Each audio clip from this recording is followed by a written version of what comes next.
Hello, everybody. My name is Zalterviews. How are you all doing? So, Iseth is going to be. No, not Isis. Iseth. God fucking damn it. Uh, English is hard. Anyway, how are you all doing? My name is. I already said that. I am waiting for the aforementioned Ice Iseth original could come on. She's gonna be a little late to the stream, so I figured I would say hello there to you all. How are you all doing? I'm doing well, other than the shutdown of my brain because I haven't had coffee today because I don't have any coffee crib. Without coffee crib, I cannot have my coffee. Doesn't that suck? Not having any coffee? I believe so. In my own personal opinion, coffee is the best thing ever. People who say otherwise are wrong, and I'm sorry you are wrong. That's all that matters. You are wrong. Let's put up some tunes, shall we? Not this one. How about some nice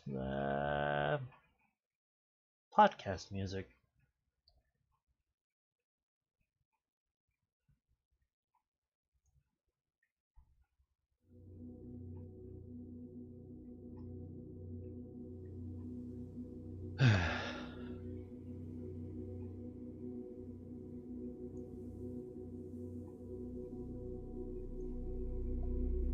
I'm fine with that.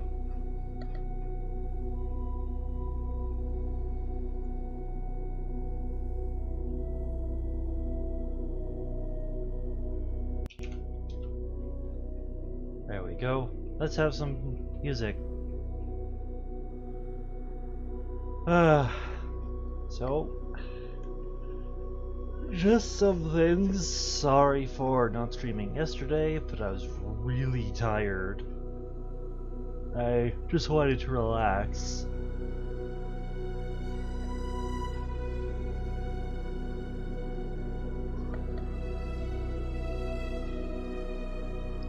So there's that. And I didn't feel, and because of how tired I was, as you could still see some red in my eyes here, I didn't feel like streaming because I thought I would be very boring and not all that interactive.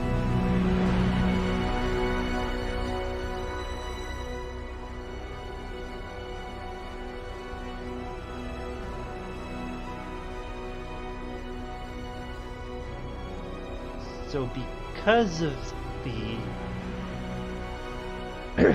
slight inability that I would be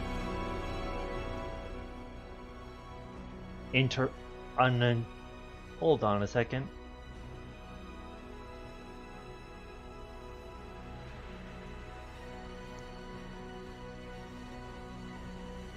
See, turn the bass song down a little. There we go. So because I thought I would be non-interactive, I figured that it was better to stream again on a day when I wouldn't be as tired like today and just have a nice little low energy, at least try to be medium energy. If you get my gist. English is hard when you're tired. Anyway, I figured I would do a small little just interview today. I have a guest coming in soon. Hope you enjoy her because I enjoy watching her content on YouTube when she makes any. So, hope y'all enjoy.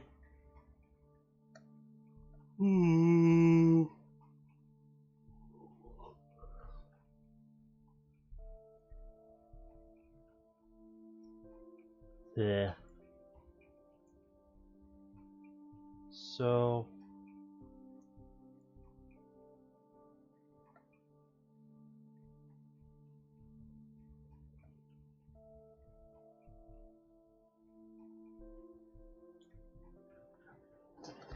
other than being ridiculously tired, I'm doing well.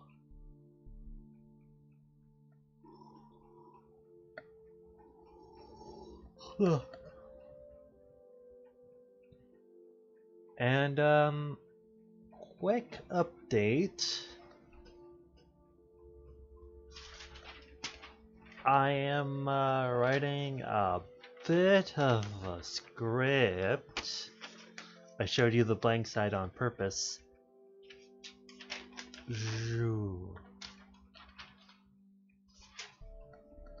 And maybe you guys will enjoy that future video that will be made. Maybe. No idea. Damn it. You know, I'm just going to disable a thing.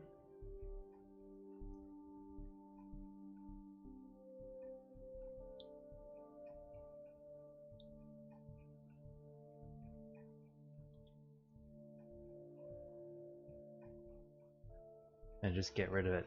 Alright, so, yeah. Hopefully, there will be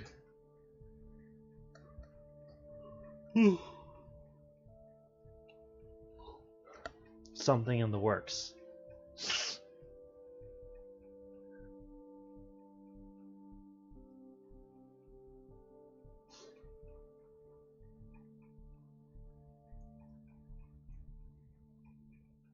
Yeah.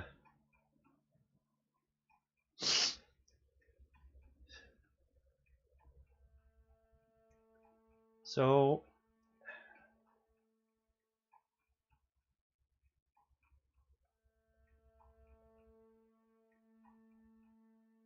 yeah, I need that autofocus. Yeah, I need that auto exposure.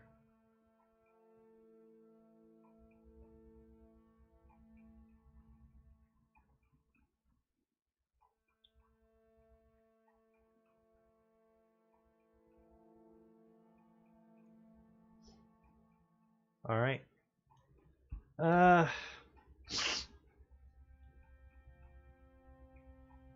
bet you host giveaway is a bot.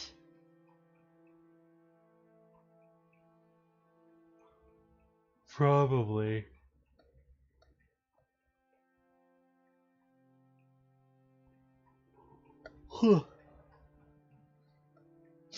So many fucking bots on Twitch. Holy fuck.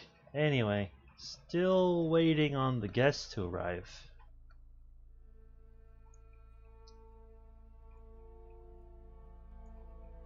Increase the music slightly.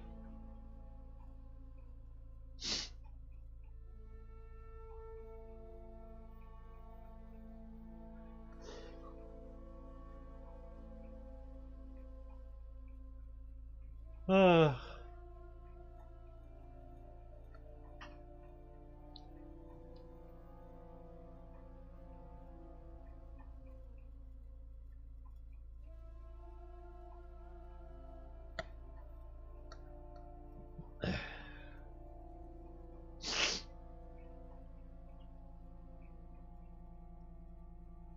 um,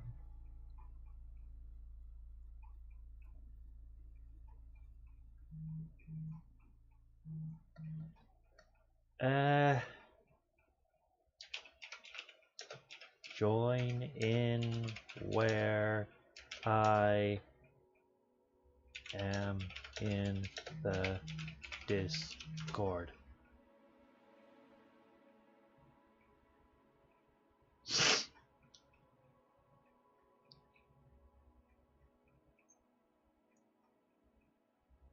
Technical difficulties, everyone. It's called Iseth doesn't know how to use computers.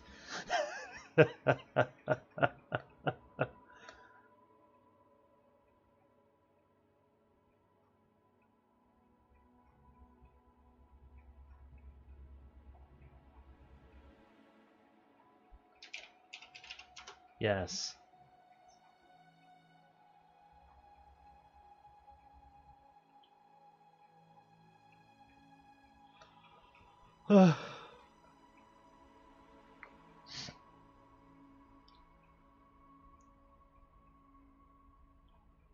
Alright then. She's Little Miss Princess is finally coming in. I'm a horrible person.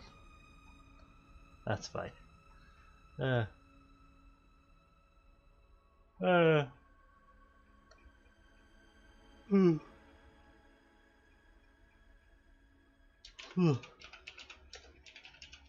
Click it.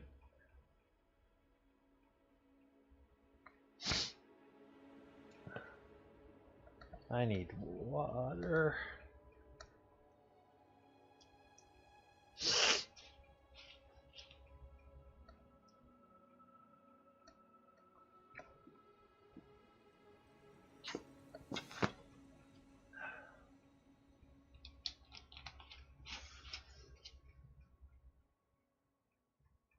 Ah.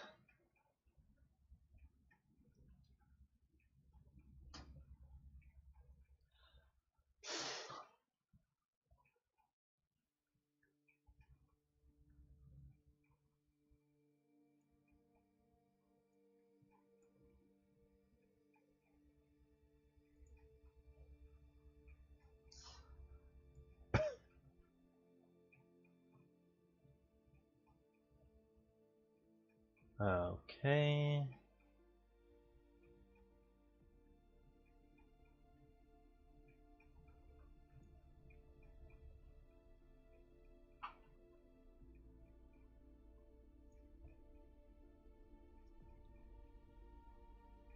How hard is it to connect to Discord? Seriously?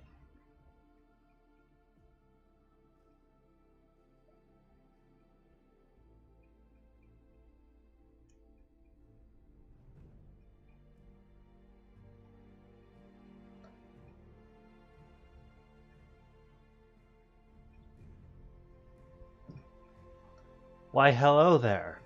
Can you hear me? Hello? Am I audible? I just Am had I to turn up your volume. okay?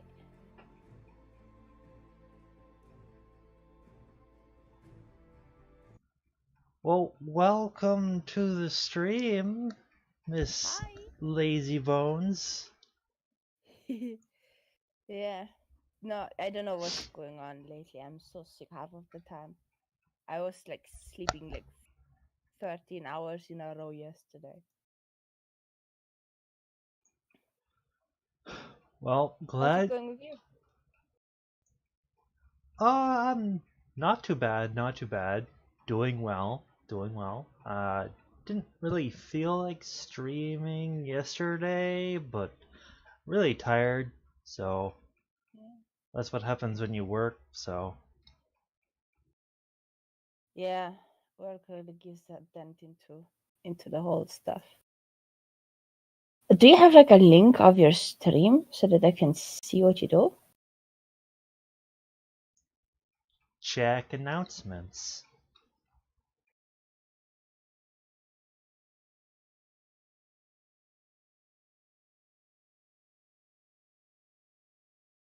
Uh-uh.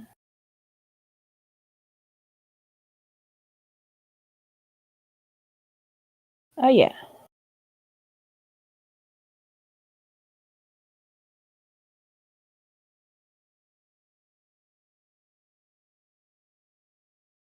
Hi there.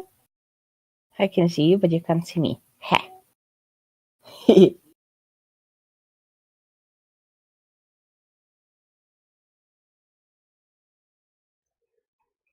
Yes, hello there, Ellie and Mo. Welcome to the stream. Talking to the amazing Iseth original from YouTube. If you don't know who she is, well, you should check her out. Yeah, I'm not really that amazing. But you are. Stop lying. Hello, Shinhara. Hello, guys. I'm gonna open this on Twitch because I can't see chat. Yes, well, Shan, I'm not sure, Iseth, but the female voice talking that isn't me is Iseth.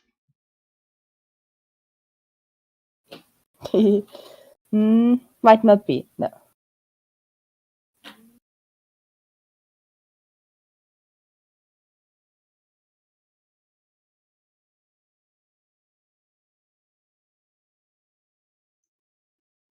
Anyway, if anyone in the chat has a question for Iseth, go ahead.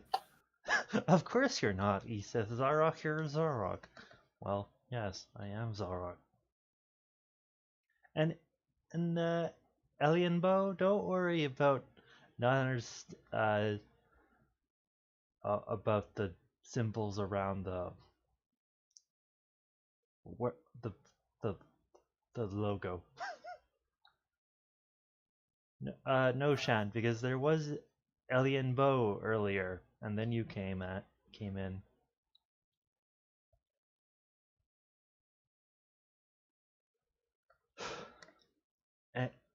Anyway, let's get this interview started. So, hello there, Iseth.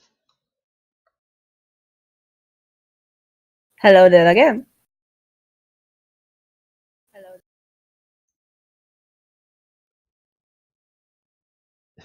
Because I'm me. So, Happy New Year.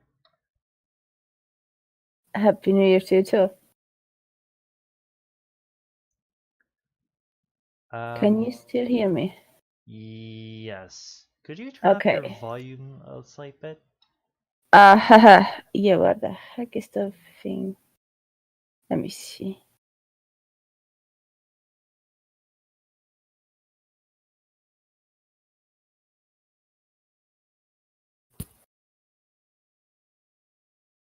Is it better now? Yes. And of Good. course, Ali and Vo is telling me to link the YouTube channel, so I will do that.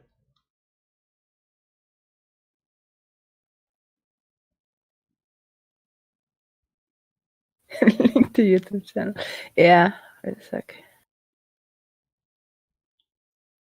So, Iseth, please tell the people watching what you do on the YouTubes. On the YouTubes. Well, usually I just make videos, just mostly debunking any kind of nonsense that happens to cross my way.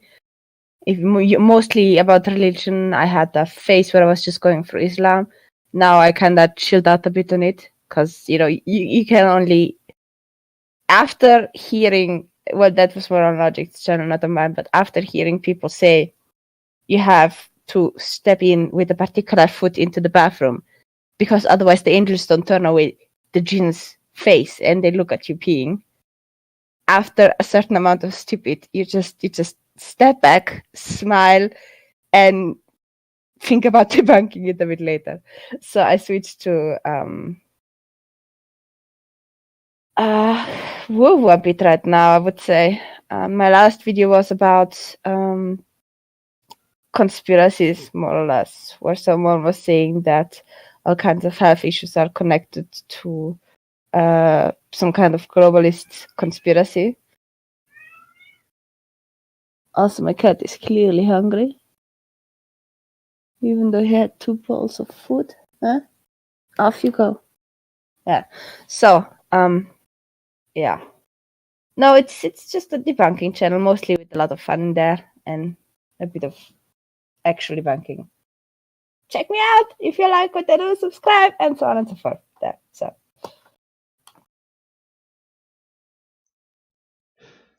Yes, and they're very great videos in my opinion.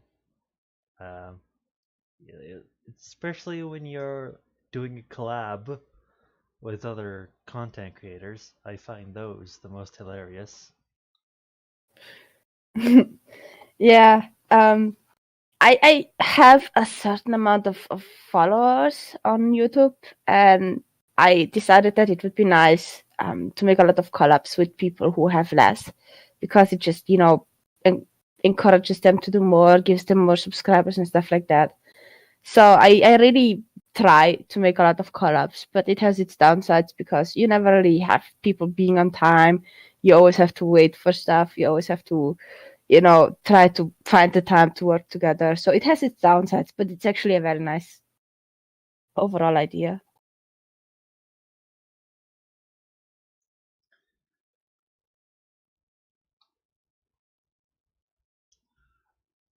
Alien Bo has a question. What do you think about pharmaceutical companies being corporate entities instead of actually looking to cure people? I mean, we are able to progress in fields of quantum entanglement communications and quantum folding space travel. Well, partially there is a reason why stuff is commercial and not, for example, government controlled, and that is because you tend to make more advancements when companies are private and not government controlled. But there is a huge downside, especially when you look at the US, where no one can actually copy the medicine of other people, where that again gets stifled because they say, yeah, well, we have the patent for this particular medicine. We will charge the nose out of the blood out of your nose, basically. And you just don't get to do anything about it, and you don't get to copy it. In many places in Europe, you have this law because there many companies are private too. For example, if you look at Bayer, Bayer is a German company that produces many a lot of medicine that other, for example, companies do not really have access to. However, whenever there is a medicine that is pretty much necessary, for example, if you have an outbreak of a particular kind of virus and you need an antivirus for it, antivirus, and you need a medication for it, or if you have, for example, certain kind of diseases popping up more than others, then the state will, step in and be like, okay, now it gets state produced. Certain medication just gets state produced. You can't tell us anything. And on top of that, in Europe, you have this thing where you have to have three competitors. So you never really have only one company selling the same medicine, but you have three different ones, which helps to keep the price low for the people who actually have to pay for the medicine. But you kind of need both. You need the private companies, getting a certain amount of money out of it so that they put in actual, effort in the research. And you need the governmental money to make sure that you can actually afford the medicine.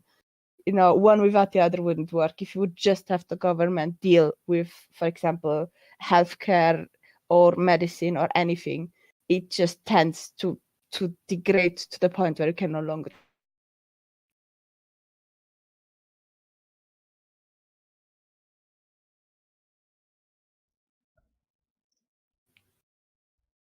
That's very interesting.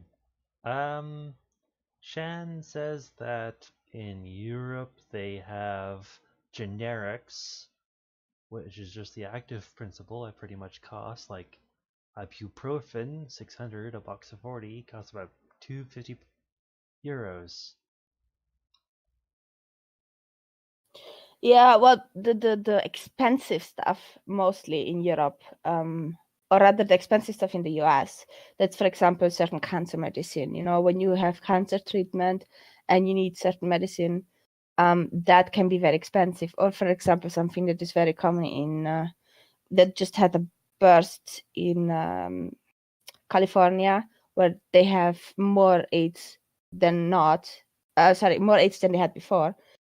There, for example, if you would work like in Europe, you would try to, curb down the price that you have to pay for being HIV positive in order for you to not have AIDS, get active and stuff like that. So it's really depending on what kind of sickness we're talking about.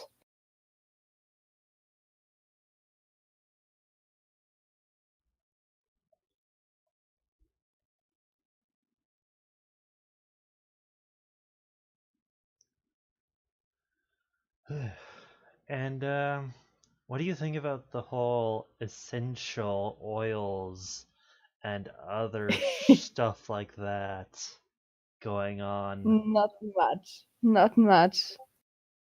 There are a lot of, let's say, people who really have help out of placebo. For example, my mother is one of those people. She goes for acupuncture. She knows it's garbage, but she just really believes it works, and then it works. And I'm thinking by myself, you could save so much money by not going, but it's your thing. Go ahead. At least she doesn't, actually believe that it works. She believes that it works because she believes that it works. In which case, if you believe because you believe, why do you go for the, poking yourself everywhere part anyway? You might just be like, okay, now I'm gonna believe it very strongly since I know it works, and it will just work. I mean, it's just, I don't know. You have people, for example, on a logic side who believe all kinds of woo stuff. My aunt actually had this idea that if you put weird African puppets under your pillow, they would take away your muscle pain, which I found absolutely hilarious. And I tried it out once when I was younger. I was like, I think 12 or 13. And I just slept horribly because that stupid thing kept rolling down under my back. And so I basically had like the whole prints of that weird, bubbly kind of puppet all over my skin. It was super uncomfortable.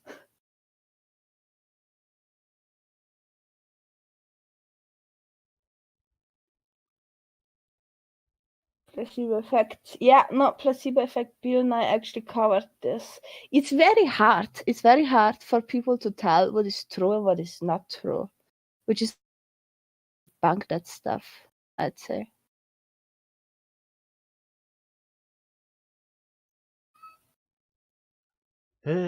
And last year I saw a lot of, what was it? Oh, Shan has a question. Have you read 1984? How far do you think we're reaching 1984 status? Well, we are pretty much into 1984 if you really think about it. I mean, 1984, obviously it's an old book and had no idea about what we're going to do right now. But if you really think about it, everything you do and everything, every interaction that you have is somewhere registered. They always know where you are, and that is not like a conspiracy theory. It's just a matter of fact. If you use your credit card, the credit card company can track down where you are. If you use Google, for example, if you have location enabled, then Google is able to track where you are or where you were. And so it is actually not that hard for them to keep an eye on you. The reason why right now that has no impact is because people just don't really care that much. The only reason a company would follow you until, recently at least, is because they want to see what kind of products they can advertise to you. Then you had these issues with, for example, Facebook, where they just took the data and gave it to random people, which I find utterly, madness. I just don't. I use Facebook to advertise my stuff, my videos. I just don't use it personally anymore because I just find this absolutely ridiculous. But in a sense, it is very easy to go from where we are now to 1984. The only thing that stops this, or that kind of has a barrier there, is that we are not in a technocracy. We are not governed by the companies that actually do have this information. We are still governed by a government that we elected. But as you saw, for example, with this whole thing with Sargon, where you are never quite sure if it was Patreon kicking it off or if it was PayPal kicking it off, or for example with Robert Spencer, where it was MasterCard kicking it off, where they are kind of switching their position of we're just like a company to we are an ideologically, driven company.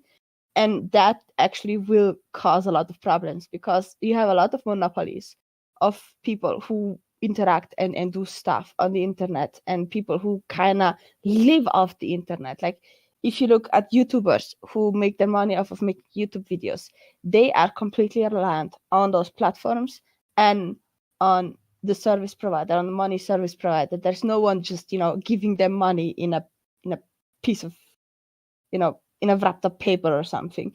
They actually have to get the money from the internet.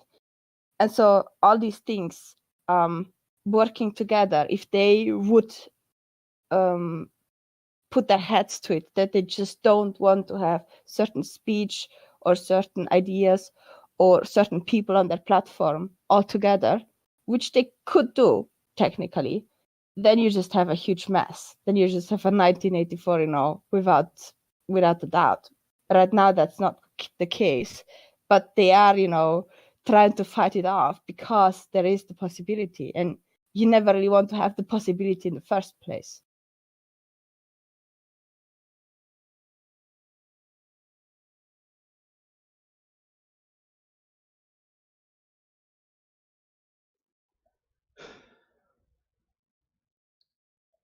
Alien has another question. What do you think about China's social credit system they are working on?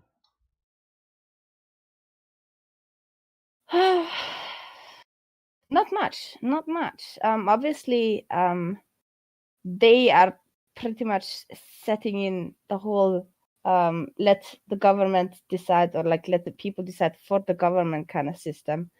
Then, I mean, the kind of system they have is not new. You had a very similar system with old, technology, or not old technology, but like just people in the earlier days. For example, if you go back to the USSR, they had a very similar way to know who to trust or not to trust, or who to like or not to like as a government, because all they had to do is to make sure that people spy on other people, which they're very ready to do. You give them a bit of incentives, and the people will just do it for you for some obscure reason. It's just people don't think about it that much. And so now you just have this whole technology level on top of it. China in and of itself always had huge issue with censorship and indoctrination and manipulation of the population.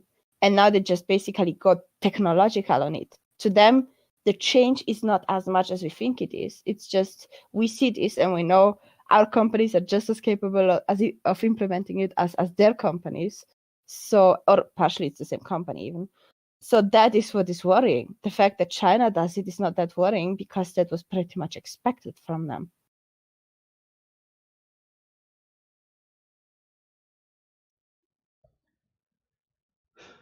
Do you think the rest of the world would be okay with adopting the system? Well, if you just throw it to the people, probably not. But if you give it to them gradually, spoon feed it to them, they may actually bite into it. I mean, if you look, for example, at Britain, in London, they have a lot of cameras pretty much all over the place. They didn't used to. When I was younger, they hardly had that many cameras around. It was not a thing. But then, over more and more and more and more cameras, to the point where now you cannot really go anywhere without being seen somewhere on camera. And that was a gradual change, that at first people were resistant to it and weren't really into it. And then, they just got used to it. And so they just, took it for granted. Every new generation that comes sees what's going on, takes it for granted, complains about the new things coming in. And then a new generation takes that for granted, and so on and so on. So if you take it slowly, you can actually get a lot of people to do very stupid things. I mean, it's a matter of boiling point too. Like if you have, for example, in Italy, they don't really have any kind of neutral information. They usually have only state-sponsored information, because it's Italy. It's just the language, and most is either government-owned media, or if privately owned, it's owned by the mafia. So it is very uncommon there that you actually get non-government news, and yet they were able, especially through the internet, to gather up the strength and the resolution to vote in two completely outsider parties. You have Lega, which, okay, it's not that new. It's a nationalist party. It's right nationalist. It's a populist party. And they voted in that. And they voted in Cinque Stelle, which just, popped out of the ground at some point from some comedian who, founded that party. And with those two external parties, with those two, we kicked them aside, wannabe parties that didn't really get any coverage, they still managed to, get rid of the actual, status quo in Italy. So it's not that people will just take everything for granted, but in many cases, they will just, do as is done, and they will just, accept whatever is done to them until it really, really gets too heavy, which is often a long period, unfortunately.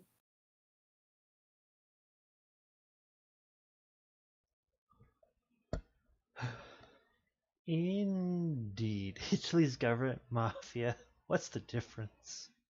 Well, nowadays there is actually a difference. There didn't used to be. Like, for example, Berlusconi owned a huge TV companies or even newspaper companies, and he was also in government, so he had impact and influence on what the government television would show. So there was no difference. However, those two new parties that are in place, Lega Nord has a few people from the mafia inside. Cinque Stelle has a few people from the mafia inside, but overall it is governed by non-mafia people, which is a first, quite frankly, for Italy.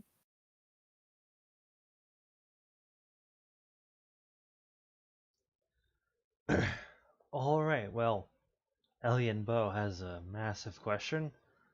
Let's get into a somewhat conspiracy if you let certain people get a hold of the subject.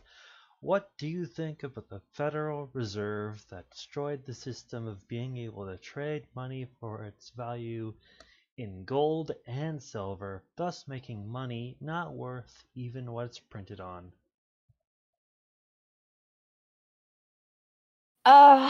Well, think about cryptocurrency. Cryptocurrency is basically stuff that we make up, some kind of system where you create coins out of nowhere, and then we attribute the value to it, and because of that it has value. Gold inherently has no value either. None of these things have value. The moment the population decides dollar isn't worth anything anymore, no matter how many dollars you have, you will be poor.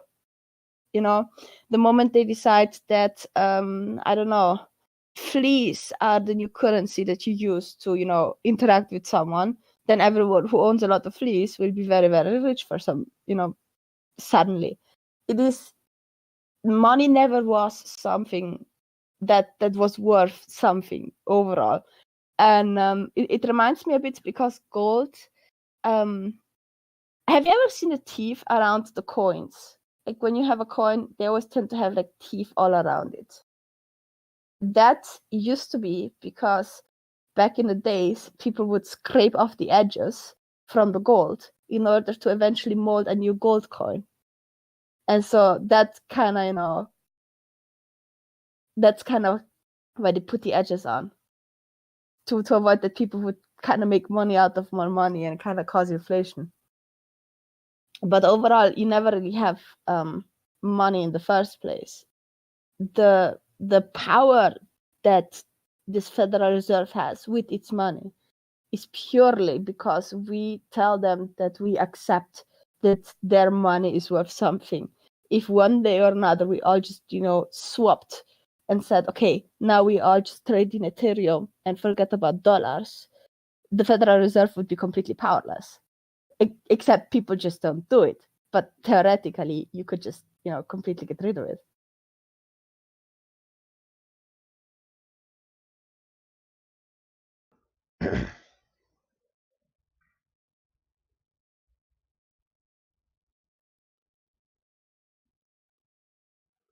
Uh, so, what do you think? Well, I have a question. What do you think about all the huge amount of creation crap and other religious inflation going on the YouTube. Well, when you see stuff popping up on YouTube, like for example, Flat Earth, had a big boost in the recent years. Creationism kind of like went a bit head low for a while. Now it kind of comes back. You had more other kind of woo-woo popping up. When you see it pop up on YouTube, that is kind of just a side effect. That stuff is around and people believe it, and then eventually it just pops up on YouTube. And so when you see that ideology popping up, that's actually a good sign, because now you have the chance to fight it back. Just because you don't see it somewhere, for example, just because you don't see how's the guy called? The guy that kicked off YouTube. How's he called? The conspiracy guy. Do you remember? Alex Jones? Yeah, just because they kick Alex Jones off the platform doesn't mean Alex Jones doesn't exist. Now, you can make the argument that there will be less people watching him, but the people who watch him often already agree with him. So it's not like you actually change the population that much, the ideology of the population. People may be swayed easier, but overall, the people who watched him already believed something similar.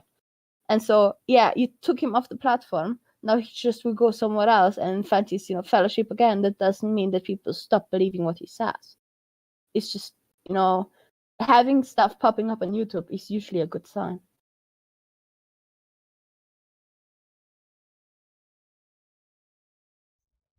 Hello there, Drunken Dragoon.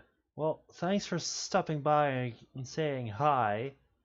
Have a good time and stay safe. And don't die.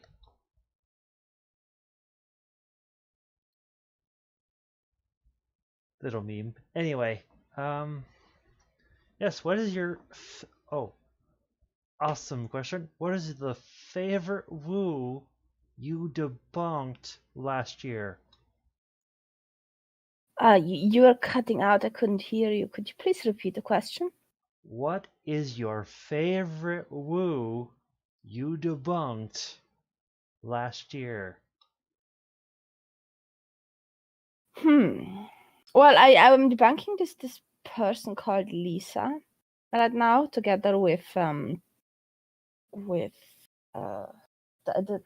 Australian guy. How's it called again? Me and names. Horrible. So yeah, I'm debunking this person called Lisa, and she's just going off the band crazy everywhere. Like, she believes there is poisonous stuff in the water that people, deliberately plant in there. There is poisonous stuff in the air that people deliberately plant there. Everything is poisonous, and everything that you use is poisonous. And basically, just stop breathing, live in a cage, in a Faraday cage, and just, build a bunker or something, and you'll be fine. Like, she really is completely off on every end. And it's utterly amazing to see people like that, because the reason she is a nervous person, or you see her walking and talking very nervously, is because, at least I think that is the case, is because she genuinely believes all of these things to be true. Imagine living in a world where everything you touch could be dangerous to you. Everything can cause cancer, everything can cause diseases, everything can cause headaches. That must be such a weird world to live in. Seriously. The stress itself would probably cause me to have a heart attack if I was Well, that person. and then you would basically give due to your belief. It's like, yeah, there's all this stuff out there, and it makes me sick, and it makes me sick. And it's like, yeah, your stress is making you sick. It's not that stuff out there that makes you sick, it's your stress. Obviously you're sick. Stop stressing yourself. Maybe you feel better, maybe you don't have a headache. It's just, yeah. So, some people believe crazy things. Like religion to me is crazy, but believing in that crap is even worse. Like, holy fuck. to do those people justice, I mean, I'm kind of playing devil's advocate against myself right now, but we all believe something crazy. We all are, at least in one part of our life, in a weird bubble where we do not necessarily know all the information, or we just, trusted people who told us something. And so something crazy we believe. We don't know what it is, obviously. And there is, differences in what kind of crazy you believe. But we all, at some point, in some scenario, have knowledge that we believe is actual knowledge, that in truth is just woo-woo. The only thing you can do is, research whatever is necessary or whatever you can do to try to keep it to a minimum.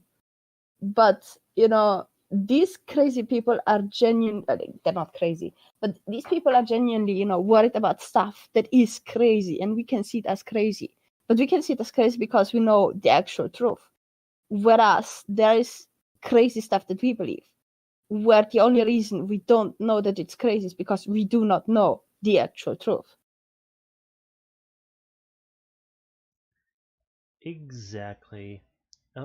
Alien said, "I'd rather believe in a religion that has common sense and wants to better the world than see religion become an excuse to not take your children or yourself to doctors with proven medicine to save your life." That is a very good point, and something that you have to kind of give credit to certain religious branches. They have changed a lot over the years.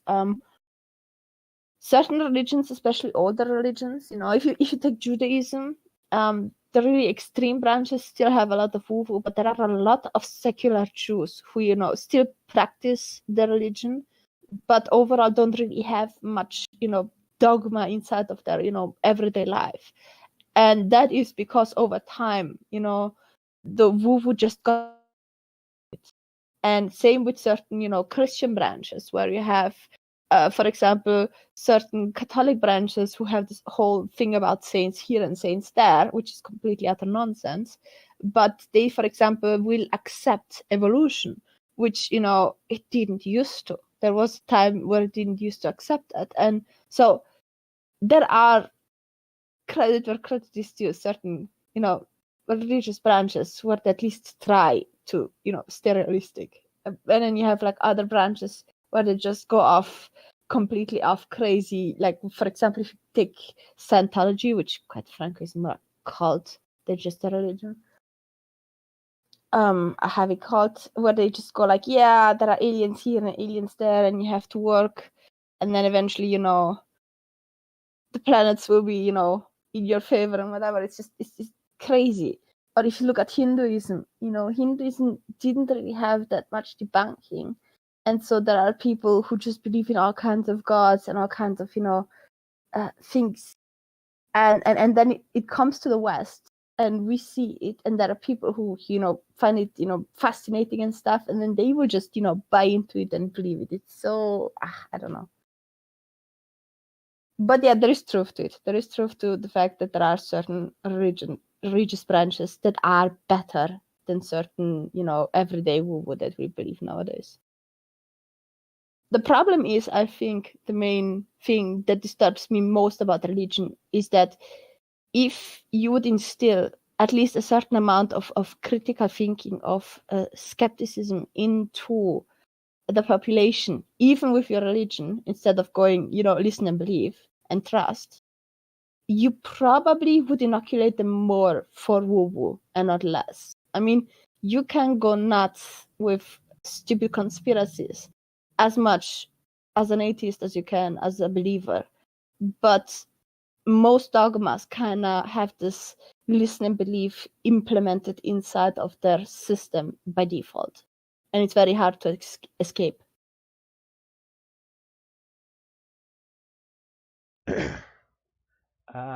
Alien has left a super long paragraph, so I'm gonna read it. "I'm pagan. I'm from a Scandinavian line on my father's side, dating back to days of Vikings. I grew up learning between that and Christianity from my mother's side, making my decision based on morality and ancestry. I of course use common sense to determine the truth from lies, but I like the pagan belief of nature and ancestry and honoring those over honoring an invisible, omnipotent being.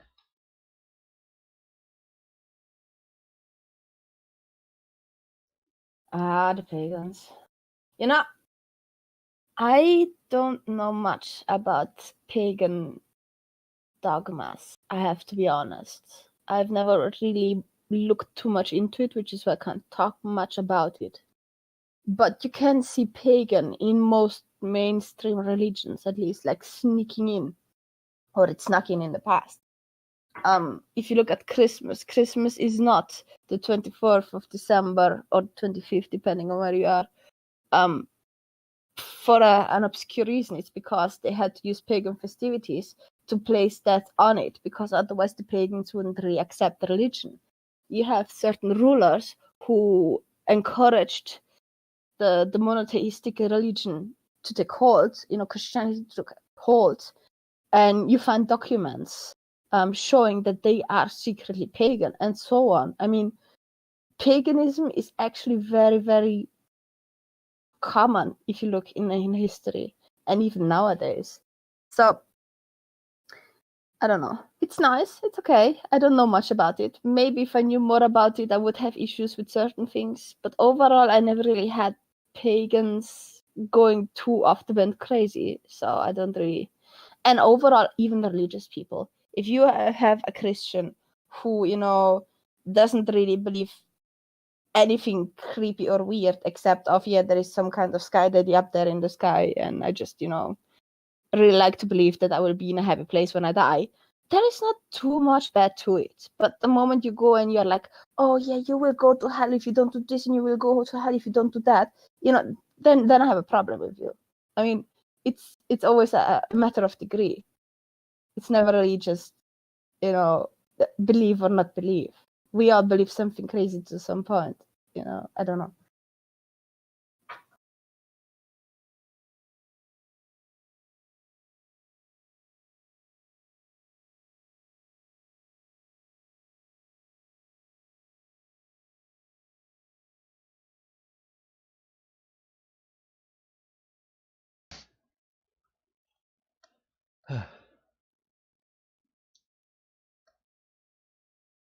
I'm not going to lie, it's not really all that different if you go into the individual areas of paganism across history, but the general base of it is nature and the ancestry and honoring those that give you life. Yet the gods aspect changes between specific sects of paganism, but the general basis is the same. Many things in religion and obviously also in paganism, they have a purpose more than reality. I mean, we can talk about reality all day long, but for example, honor your ancestry. The reason we know so much about science is because there are people in the past who made huge discoveries and who took risks. The reason we have certain things is because of what happened in the past, and so giving value and credit to the past, or for example remembering bad incidents, if you think about the world wars that we don't want to have happening again, so it is good to remember, it is good to keep it in mind. So there is a good reason why we should think about the past and keep our ancestors in mind. There is a core value to it. Obviously that doesn't mean you have to take things religiously. You don't have to go, oh yeah, we should worship ancestors and stuff like that, but valuing what they did and valuing who they were is actually a good idea. And it is a good idea no matter if you're religious or not.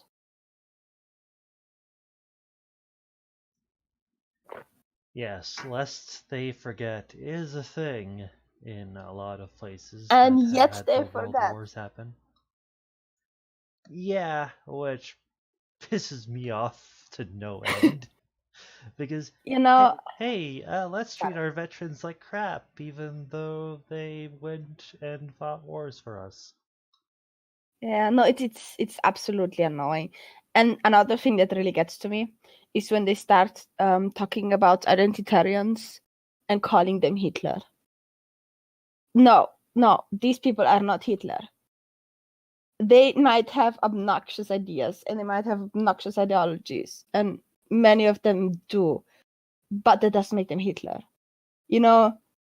It's not just that it gives them a kind of, evil flair that they don't necessarily deserve, but what is worse is it over time makes Hitler less bad, because if everyone is always Hitler, eventually Hitler is everyone and always, and therefore Hitler is no longer that bad. It just has this very, very nasty side effect to it that I just don't like at all. And like, what about Stalin? Have we forgotten about Stalin too? All those people who call themselves communists, they have completely forgotten how much people had to suffer from, for example, the communists in the USSR, where people just got minced down by their own people. And those things as well, we just forgot. It's crazy to me. And then you have people like, yeah, we should go communism here and communism there, and we will do it the right way. It's like, you have not learned a thing from history. What on earth are you doing? In which planet and on which time scale were you born? Because you're clearly not someone who lives in the here and now. I don't know. But Iseth, that wasn't true communism. Yeah. Everything the modern day communists don't like about history isn't true communism. Yeah. No troskacmy. Exactly. So I could extend the time a little bit. We did start around like 15 minutes past, so Yeah, I'm sorry about that. I'm really sorry. I had a few issues to get this whole thing started. Stalin, Mussolini, Hitler, etc. There are a lot to look at and prevent happening again. If you really look at them, one thing that you notice is how they're all authoritarian. How they all have centralized power. I think the main core thing that we have to learn over and over and over again for some reason is that we could never have where one minute group or one person has so much power over everyone else. As long as we can avoid that, which right now we don't really, but as long as we can avoid that, I think we're pretty okay. Yes, but unfortunately there's a lot of authoritarians out there who in government. Yeah. Well, also in real life, there are a lot of people who just really want someone to take care of them, which just blows my mind, quite frankly. You want a boss, you want an overlord. Do you know what it means to have an overlord? Have you any idea what the hell you're talking about? It just, ugh. Alien says, to be honest, any conceptualized version of democracy and communism sounds good on paper, but in practice have flaws. Some of course more than others. I've come to the conclusion that the best way to handle ideologies is to never really have one, because one ideology will never solve the problem. No matter which kind of political ideology you follow or you prefer, it will have flaws. But as long as you just basically throw them all into the pit and let them fight it out, as long as you keep others around, other ideologies around, other mindsets around, they kind of control each other. Let's take a completely off-topic example. Let's take coffee. If you are a person who likes coffee, you don't tend to accept if someone tells you coffee is bad for you. If you don't like coffee, then you will be more encouraged to take, notice of someone saying coffee is bad for you. So if you have only people who like coffee, then the idea that coffee is bad for you will never really get spread. If you only have people who say coffee is bad, you will have this idea going, pretty much wildfire or just universal truth, and they will push pretty much against, you using coffee or taking coffee at all. And so if you have both people around, more or less, in a decent doses, the ones who like coffee will make sure that you can still use coffee, and the ones who don't like coffee will make sure that you don't overdose on coffee, or that it's not that easy to get a hold on coffee and stuff like that, or like don't give coffee to small children and stuff like that. So as long as you have both, it is much harder to go extreme one side or the other. Does that make sense? I would say so. I would indeed say so. Alien said, I think that was the mindset behind the combination of a republic and a democracy into a democratic republic, but even that is flawed.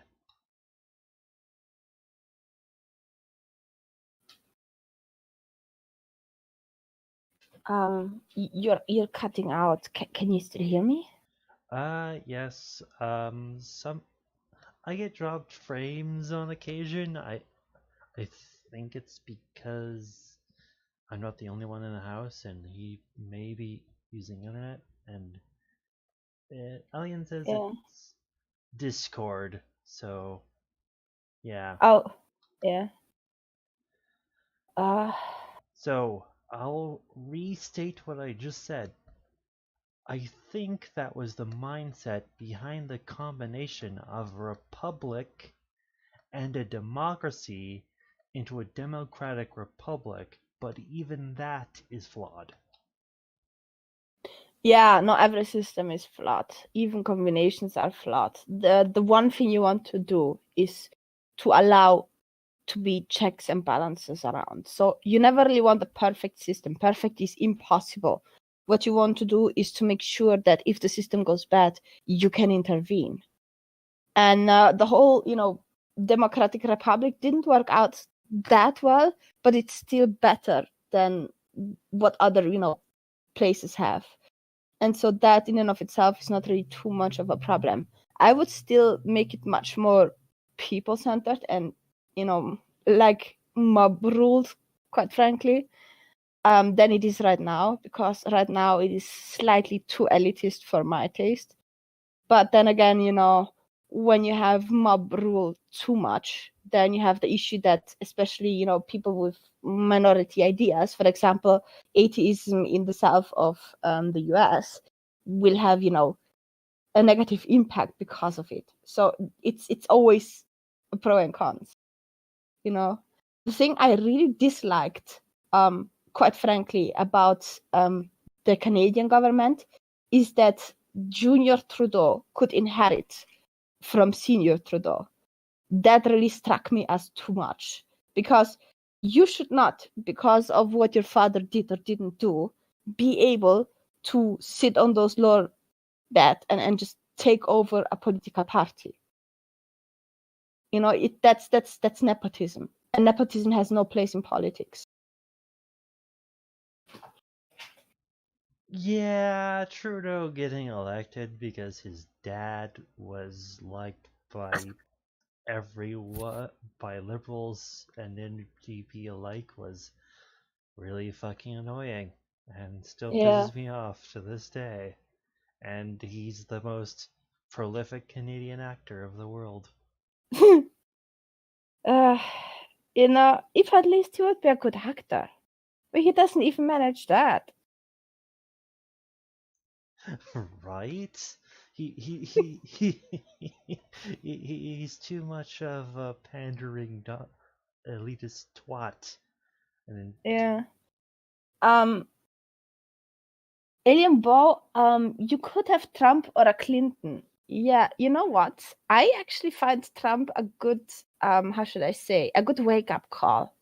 I actually welcomed modestly the idea that Trump would get in power, because Trump is not a cause. Trump is a reaction. Trump is basically the pimples you get when you get, sick. Trump is the rash. He is already the execution of a problem, not the problem itself. He shows you a problem. He shows you that the political system in the US is flawed and that things have to change. But he himself got into this position of power because the system was flawed. If the system would work, you'd have never had Trump. If the people wouldn't have been off or disenfranchised or not happy, they would have never voted for Trump. Trump being in power shows you that something in your political system is wrong for the US. So having him in, shows especially the people on the Democratic side that they have to like wake up and be more careful what they do. Not warning or not. And Trump can do a lot of mess while he's in office, but at the end of the time, it's 4 years. After 4 years, if people learn their lesson, he will get kicked out.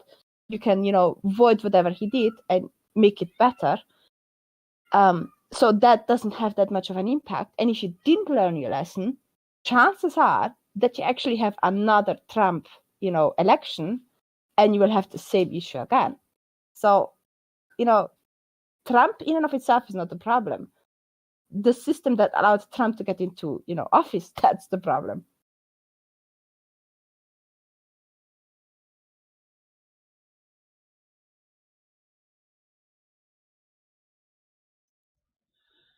I'm one of the people here in America that looks at Democrats and Republicans and can't stand that they can't see beyond their own political views that are dying country and band together to try and fix it.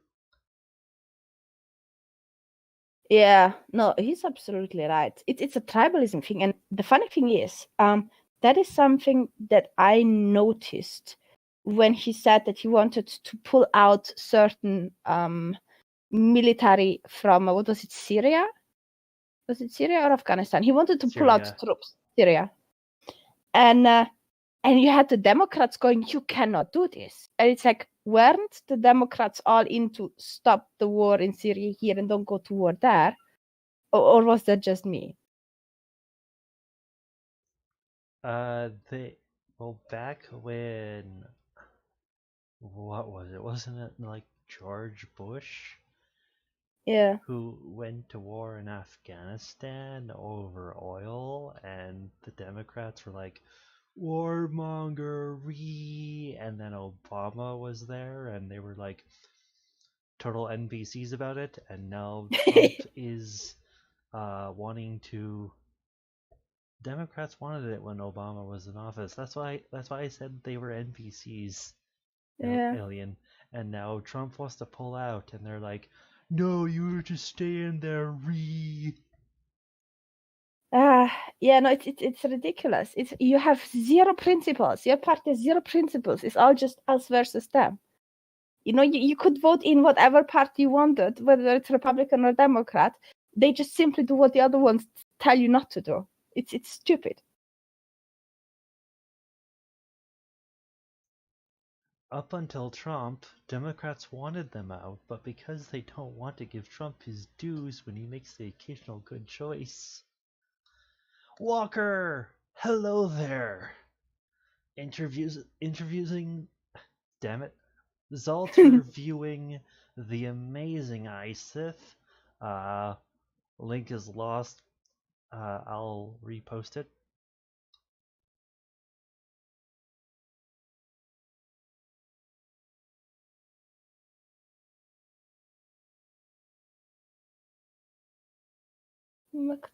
Mug. Ah, that's a fancy image.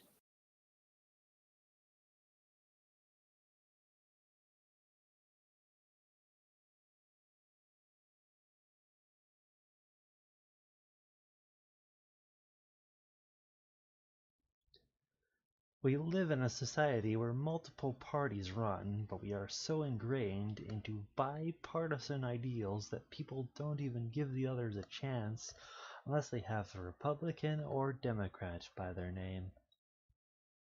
Yeah, it's really sad if you think about it, because if people would just start voting in other parties just out of principle, this wouldn't happen. And oddly enough, in Europe, that is partially the reason why you do have new parties coming in, because they're just like, we don't care if you win or lose, we just want another party. And it's partially even why it works in Canada. In Canada, often people don't necessarily vote for Party A or Party B. They vote against Party A and against Party B. So they are getting very American about that too. You have more parties there, so it's easier for you to choose. But at the end of the day, that's what they do, which is sad, quite frankly. But in for example, the Italian government, I keep going back to it because I was just super amazed. Two populist parties. That's a new one for Italy. They had the same idiots in parliament over and over and over again for decades, and then they just decided, you know what, we're gonna vote in the radical right, or what the mainstream media called the radical right, and what the mainstream media called the radical left, and just let those two fight it out.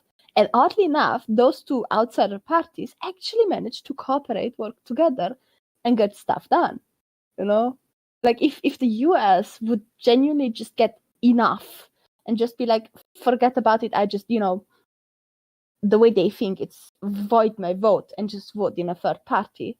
If everyone would do that, you would have your system fixed up in no time. It's just that people are like, yeah, well, we don't want to vote our vote. We just want to, vote for the lesser evil. As long as you think like that, you will just get nothing done. Zero. It's a really bad way of thinking. Exactly. Of course, here in Canada, there's either the Progressive Conservatives, which I think is a stupid name. Have you noticed that? Progressive Conservative? Yeah. How are you a progressive and a conservative at the same time? It makes zero sense. And then there's the Liberals, and then there's the third choice of the NDP, or then there's the Communist Party of Canada. And there are so many oxymorons if you really think about it in Canada. The progressive conservatives. You cannot be progressive and conservative at the same time. When you're conservative, you want to conserve. When you're progressive, you want to change and sweep and swap. But then you have the liberals, who are actually very authoritarian in their nature. So they call themselves liberals while being authoritarians. And it just blows my mind. It's just everything is upside down, Talking back from 1986, it's like double speak. They know already what to do. It's hilarious. It's also sad, but it's also hilarious. well, the only non-authoritarian thing they've done recently was legalize weed last year. Yeah, but you see, they legalized weed very late because they want to use it as a vote thing. They messed up so many things, increased taxes for, especially low middle class and working class. Increased, and brought in the carbon tax in partially places. Brought in carbon tax, increased carbon tax, came up with other ways to, waste and spend and get money. And most incentives and most cuts got straight to the lead. Like the stuff that you have to pay more, they want you to pay more. That is stuff that you only pay when you are A, a dependent, or B, have a lower income. Because yeah, everyone has to pay extra, but the people who are rich don't get to pay certain things over a certain amount of money. So at the end of the day, the only people who actually have to pay more are the people who already, don't have that much money. Because as soon as you make more, sure, you pay just as much more as the average person, but your extra money, your extra wealth, you never really get taxed anymore at all anyway. So it's stupid. It's seriously stupid. Oh, that's another thing Trump wants to do that Democrats are flipping around on because they don't want to give him credit for his rare good decisions. Yeah, I've noticed a lot that Trump makes rare good decisions, and Democrats are like, no, that's bad. Orange man bad, no matter what. Yeah, it's so stupid. It's so stupid. I mean, imagine how much more high ground they would have if they would say, you know what, this that Trump did is actually good. And then go on what Trump does that is bad and call it what it is, bad. As soon as they say Trump did it, it has to be bad. And so they themselves just don't get any kind of credit for being, principled or for having genuine, ideas. They're just showing themselves in their stupid tribalism as much as the people who support Trump do. they just nowhere have any kind of high ground because they're just as bad as the people who support Trump, in a sense. Sometimes the people who support Trump are actually the smarter ones because they actually sometimes criticize him. It's so weird. Sometimes there's some Trump supporters who are sheep, others are not, and credits where it's due because not all Trump supporters are sheeple, but some are.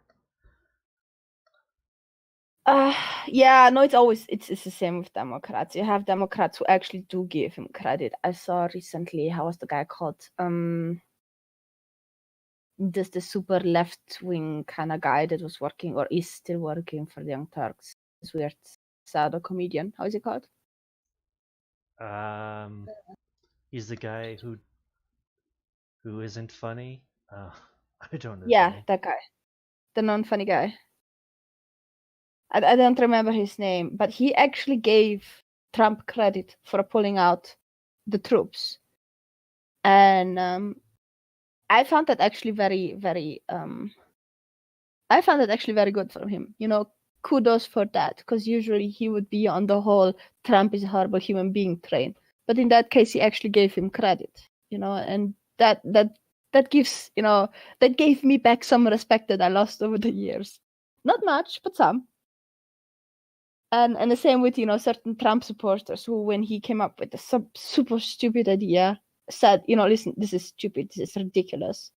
That actually gives me a lot of respect for them. It's just because you have voted for a certain leader or didn't vote for a certain leader or support a certain leader or don't, doesn't mean you cannot criticize the person. I think it's much more, how should I say? It's intellectually more honest if you criticize people for stuff that they should be criticized for. End of story. Exactly, and I'm gonna say this last thing from Alien, and then we're gonna end the stream. I get so much flack because I don't agree with Republicans or Democrats at all most of the time unless it's a legitimate, good decision. And because I think for myself, I'm apparently a bad guy or a fascist or trash, etc. Just keep on being, for them at least, being a fascist and trash, etc., and keep thinking for yourself, because that's the only good way to do it. If more people would just think for themselves, we would not have a situation that all goes for tribes. It's just seriously the only thing you can do. I like that. Think for yourself. Best ever advice ever. Yes, just do it, yes. And I guess I'm gonna say this last one from Walker then. And then this is going to be the end of the stream.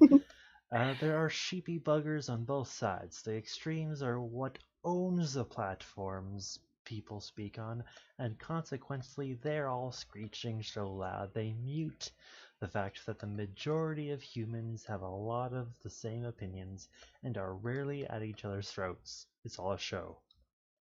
Well, show or not show, I mean, obviously the vocal people are more visible, but even if you are vocal, you can still have a certain amount of, respect to your opponent.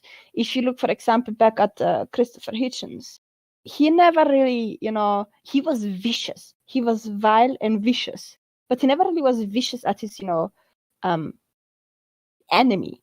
He was vicious at the ideas of the enemy. He still had a certain respect for the person he's, countering.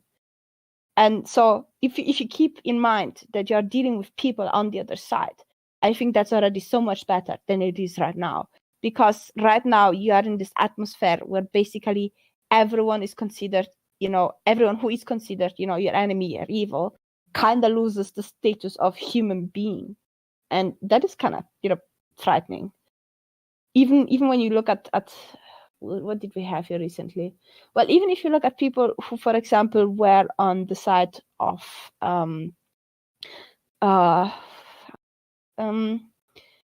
this whole, gender here and gender there. You have the people who are like, okay, listen, we do not identify as a particular gender, and you have on the other side, listen, you're either male or female physically. You can't be both, and you can't be none of it. So you have those two parties. as long as those two parties understand that on the other side you have someone who is a human being, you manage to actually get a discussion. The moment you're like, oh no, those people are just creeps and crazy and just, forget about it, you have lost it.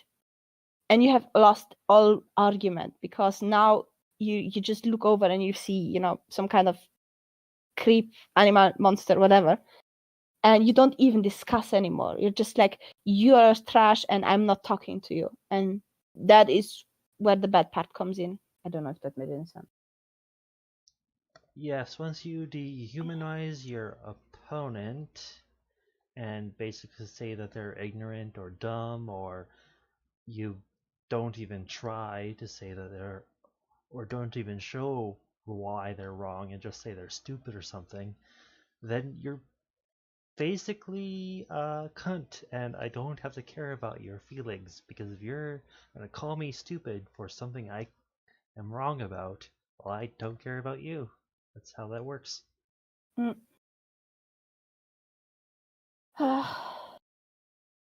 Yeah, if people would just get along and people would just accept, okay, you're a human being too, it would be so much easier. It would be so much easier. People just don't like that. I mean, it's easier to have a discussion with someone face to face than over the internet, because face to face, if they, uh, there's a threat of physical fisticuffs if they piss you off. On the internet, there's not so much.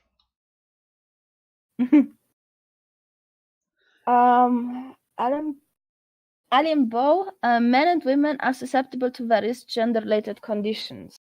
Well, yes and no. I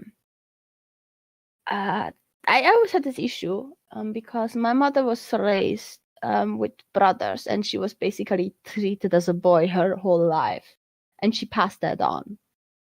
When we grew up basically acting and treated and being encouraged to act like boys all our life, my sister and me especially. So when I then, got to the point where I went to high school, and there was this whole girly stuff here and girly stuff there, I could not connect to it at all. Zero. And so when people come to me and they're like, I'm not a woman, I can somewhat understand where they're coming from. Some people have, actual, emotional issues, actual, even neurological issues in some cases, where they just experience their life as being a different person.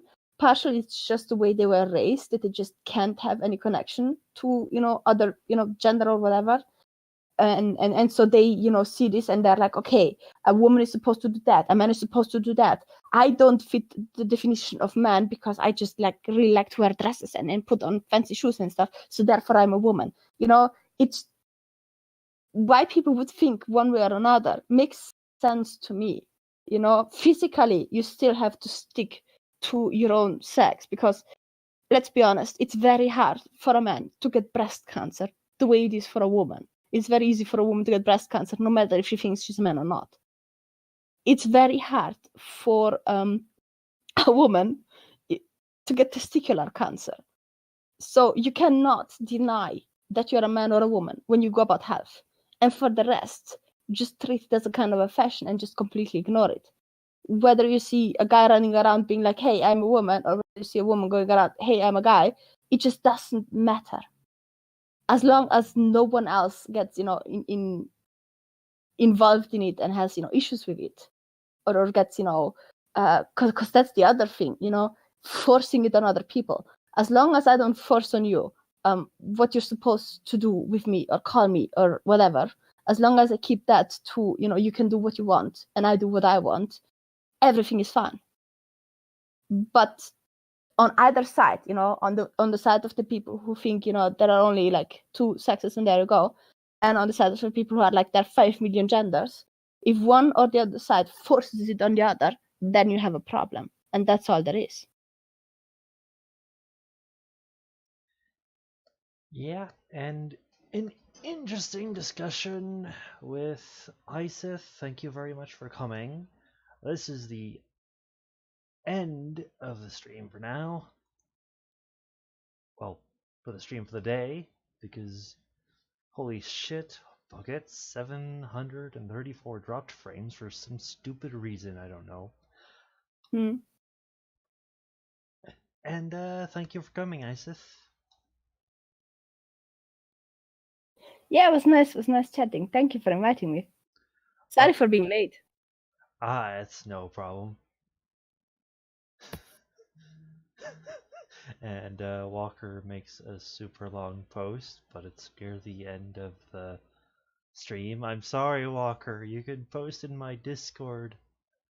I'm sorry that you only just woke up. Oh dear. You know, we can just have another stream once if we really want to talk about it. You know, it would be fun if you want once, to just have all of the people join and just have like the discussion inside. That would be fun. Yeah.